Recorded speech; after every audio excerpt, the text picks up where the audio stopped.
देवराजसेव्यमान पावनाद्रिपङ्कजं व्यालयज्ञसूत्रमिन्दुशेखरं कृपाकरं नारदादियोगिवृन्दवन्दितं दिगम्बरं काशिकापुराधिनाथ कालभैरवं भजे।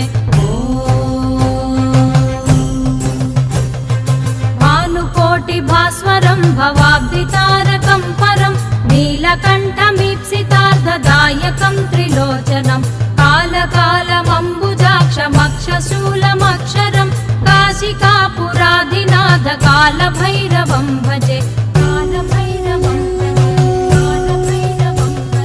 शूलटङ्कपाशदण्डपाणिमादिकारणं श्यामकायमादिदेवमक्षरं निरामयं भीमविक्रमं प्रभुं विचित्रताण्डवप्रियं काशिकापुराधिनाथ कालभैरवं भजे।